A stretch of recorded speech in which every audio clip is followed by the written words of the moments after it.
Hey guys, what's up? It's the Chinist. Today is September 20th, Wednesday, New Comic Book Day. I have my haul here of 27 with 23 different titles. So I picked up a few spec buys this week. So starting off on that note, Dark Art by Cullen Bunn. So I saw this one in previews. Man, the synopsis looked pretty good to me in my opinion. So I went ahead and pre-ordered this through a couple LCSs that I go to. So yeah, so this one goes back to the time of Noah. So Noah had his ark that he piled up all his good animals and the good people. Apparently there was another ark, which was a dark ark, and this is where all the evil people went, so the earth would be balanced. So man, it sounded like a pretty cool concept in my opinion. I have enjoyed about 80% of what I've read from Cullen Bunn in the past, especially in regard to horror. So man, so this one really seemed like it was going to be right up my alley, something that I would really enjoy. So I picked up a few, and I noticed I was already sold out online. So I picked up another cover A and a couple other covers out there, and I think this one had A through J covers. So yeah, so I think this was like a huge variant one, but I think most of them were one-for-ones. Okay, so next up we have another spec buy. I picked up two of these Bloodshot Salvations. So I think I may have heard online that, this character, I forgot her name, maybe Jenny possibly, but this character was introduced actually in Bloodshot Zero, which I have, and, I remember reading through. I don't remember her in there. I think I need to go read through that again, but apparently this is not her first appearance, is what I heard. So, this one really looked pretty cool to me. I started getting, a little bit more in tune with Bloodshot these past couple of months. Pretty cool character, but one of those hard to write for, just because he's indestructible, right? So this one really took on that Logan movie feel to it, to where he has a daughter. There's going to be some sort of journey that they go through. I'm sure he's going to sacrifice himself at the very end, to save her. But man, looks pretty good, man, pretty promising. So I'll see how this number one goes. Alright, next up, Secret Weapons by Valiant. Man, this is a great title. So this is, expanding on the Harbinger world, which contains Psiots. Of course, Psiots are mutants in the Valiant universe. And, so this is a pretty cool concept to where, these Psiots were unlocked in the past. You have to unlock their powers. So, these people were unlocked. However, their powers were deemed to be useless. From Harada, which was like a, Empire type of guy out there, one of the stronger Psiots out there. So this one had a cool concept, so it was like gathering, trying to save, some of the outcasts that were in the Psiot world. And, as you get through the storyline, man, I really fell in love with these characters extremely quickly.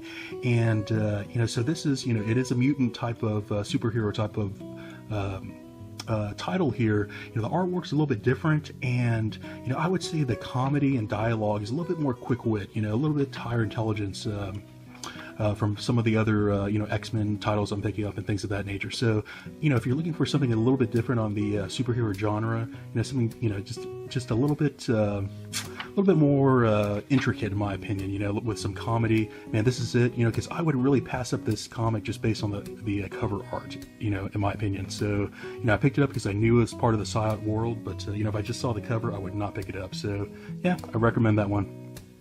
Alright, so next up we have The Amazing Spider-Man Renew Your Vows. Love this title, man. It really goes back to, Peter Parker, Mary Jane, and his daughter, Anna May.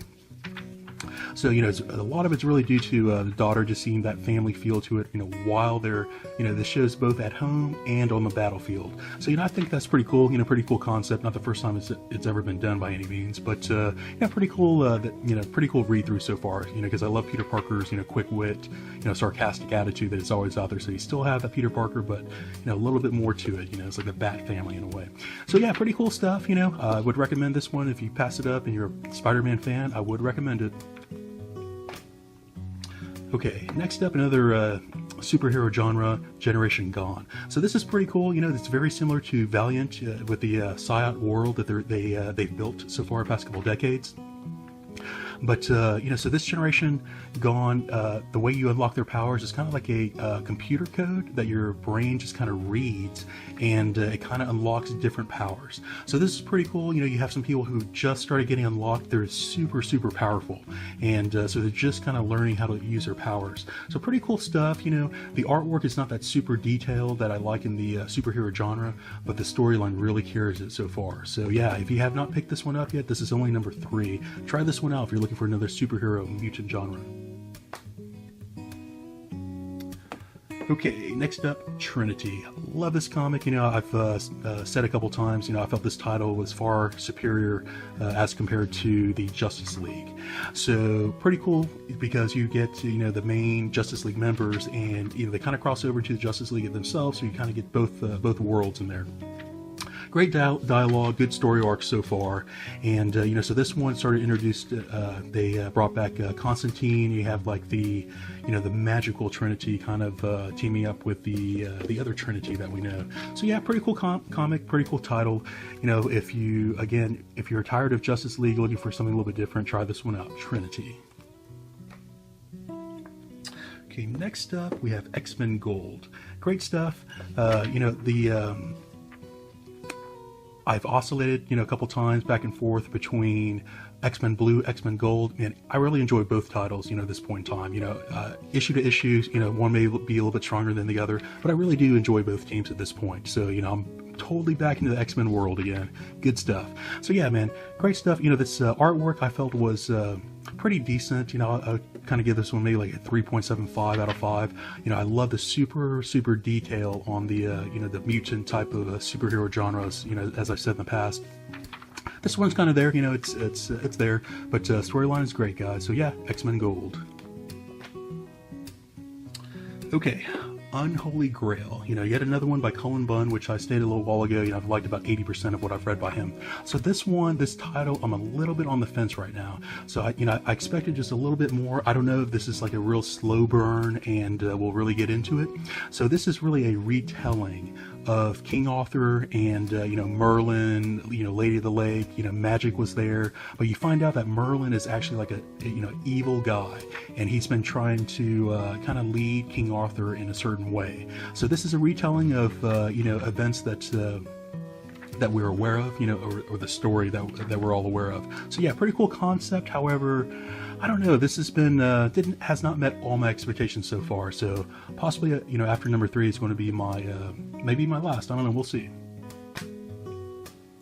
Okay, next up, Totally Awesome Hulk. So this was another one that I saw online this week that was sold out. I have no clue why this is sold out, man. I have not figured that one out yet. But man, if y'all know, please comment below. I love Totally Awesome Hulk. I don't pick it up on a monthly basis. I've been reading it in trade, which I really enjoy a little bit more. Some comics I enjoy month to month, and others I enjoy a little bit more in trade.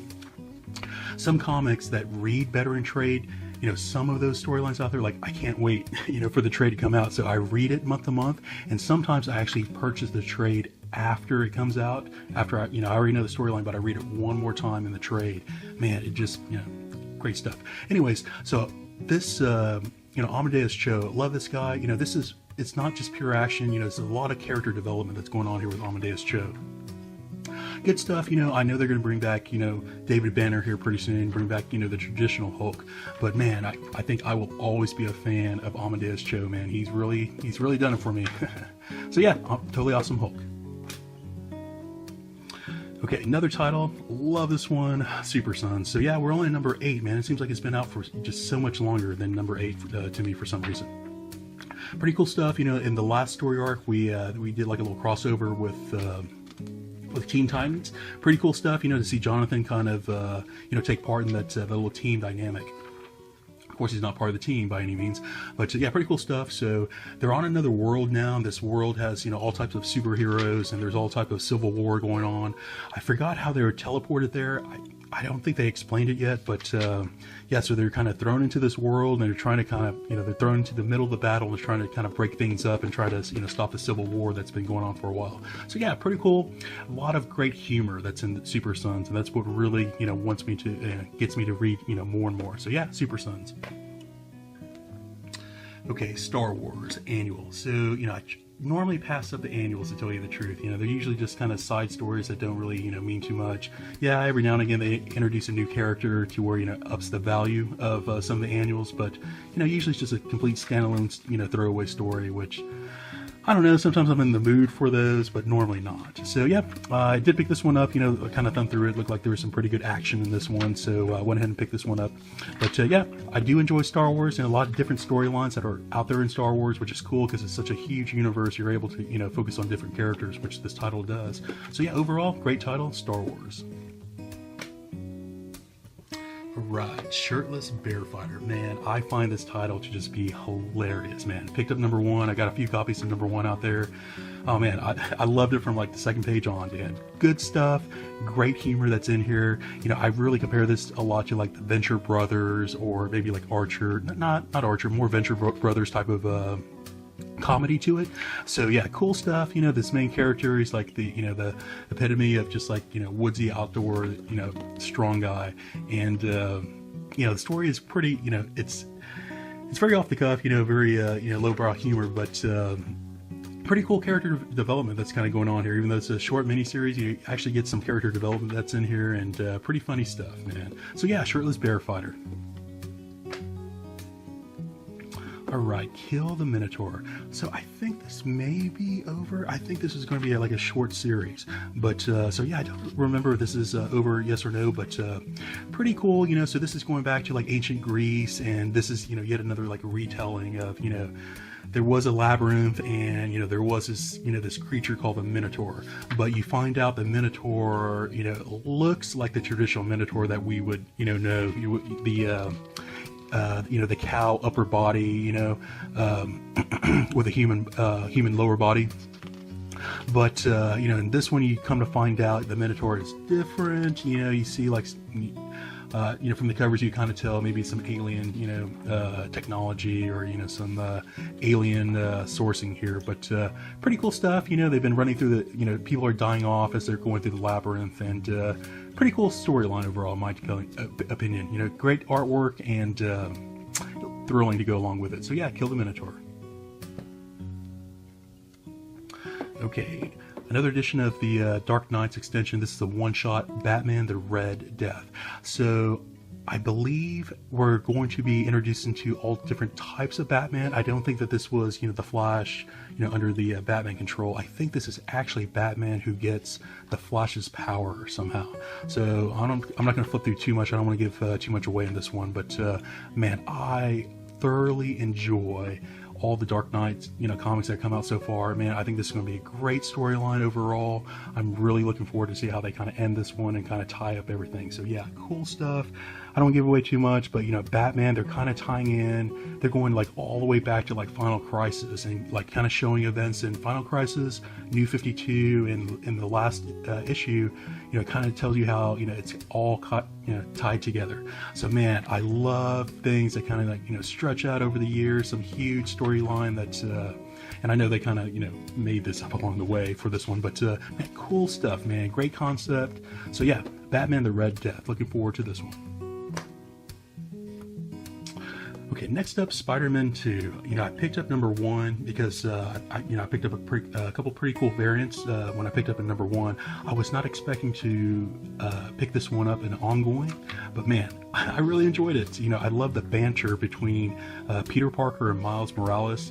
I thought the concept overall, the storyline of, you know, there could be 2 different Miles Moraleses on this current Earth, which, you know, you could obviously see, you know, that was the case. But yeah, pretty cool stuff, you know, cool concept. I love, you know, the parallel universes and alternate timeline type of storylines. So yeah, cool stuff. SpiderMan 2. Alright, Venomverse. So, yeah, I think this one has been getting some pretty poor reviews. You know, I thought it was pretty entertaining. You know, I am a Venom fan, but I don't really pick up, you know, hardly any ongoing series throughout the years. But any crossover he's in, and, you know, I've read Spider-Man, you know, quite a bit. So, you know, I enjoy the character.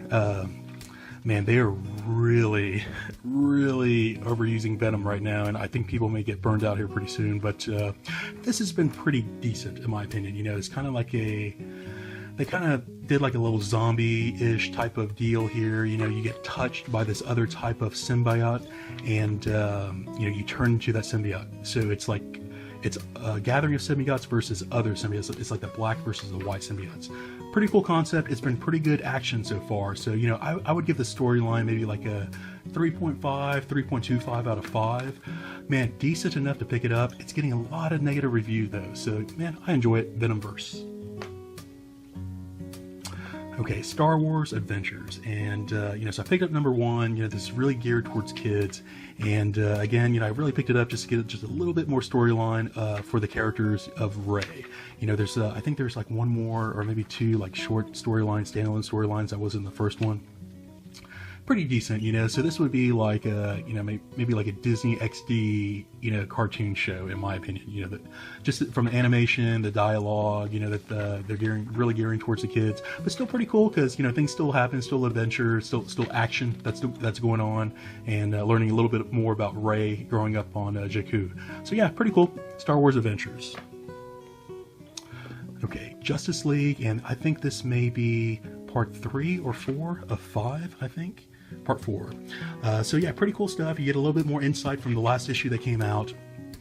You know, so they did bring back Aquaman, you know, from the future, brought him back. You know, I guess he's a bad guy. They haven't totally gone into the overall storyline, you know, of what all happened. I think the kids who came from the future, which are the kids of the current Justice League members, you know, they came back and they, you know, they gave like a quick overall storyline of, you know, Cyborg, you know, kind of going evil and some other things happening, but they didn't really get into the details. So at the very end of the last one, they do a little reveal, you know, their true purpose of why they came here, and apparently they're going to try to assassinate someone. So I don't want to give away who they're going to try to assassinate, but a little bit of a twist, man. Pretty good. So again, this was Brian Hitch's last story arc, and man, it's been pretty good so far, so I hope he ends it on a bang.